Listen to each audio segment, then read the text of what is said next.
Eric, thanks for your videos. I wanted to read a couple lines from the Sermon on the Mount, which is in the book of Matthew in the New Testament, and it starts in chapter 5, and I'm going to read from chapter 6, verse 22.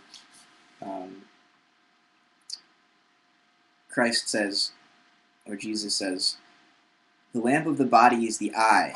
If therefore your eye is clear, your whole body will be full of light. But if your eye is bad, your whole body will be full of darkness. If therefore the light that is in you is darkness, how great is the darkness? No one can serve two masters, for either he will hate the one and love the other, or he will hold to one and despise the other. You cannot serve God and money.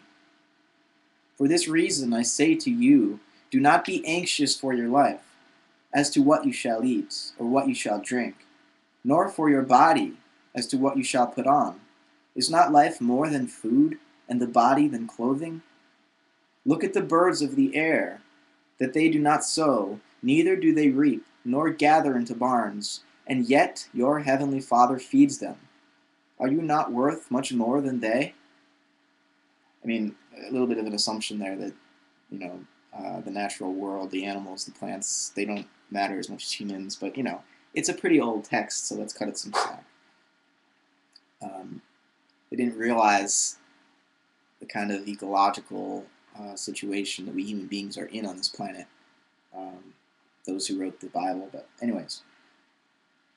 "And which of you, by being anxious, can add a single cubit to his own life's span? And why are you anxious about clothing? Observe how the lilies of the field grow. They do not toil, nor do they spin. Yet I say to you that even Solomon in all his glory did not clothe himself like one of these. But if God so arrays the grass of the field, which is alive today and tomorrow is thrown into the furnace, will he not much more do so for you, O men of little faith? Do not be anxious then, saying, what shall we eat, or what shall we drink? Or with what shall we clothe ourselves? For all these things the Gentiles eagerly seek.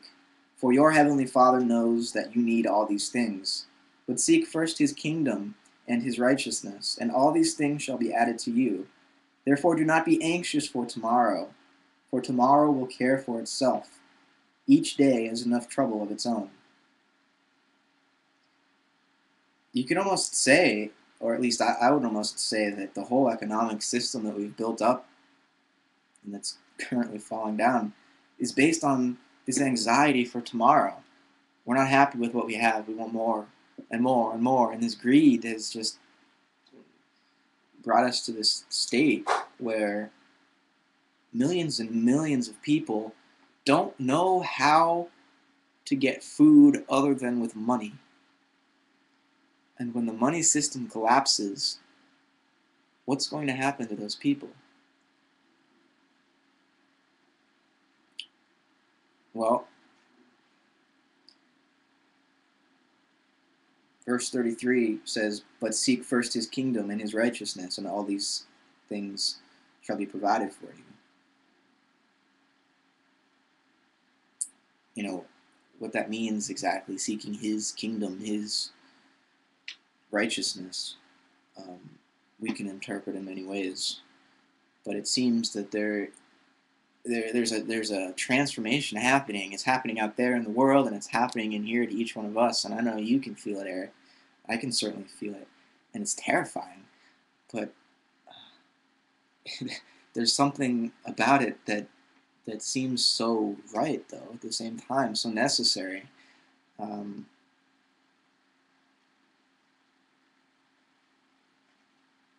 so I'm just glad that we can all share this with each other, and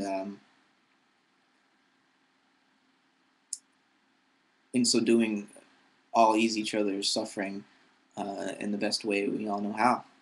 So much love, brother. Take it easy.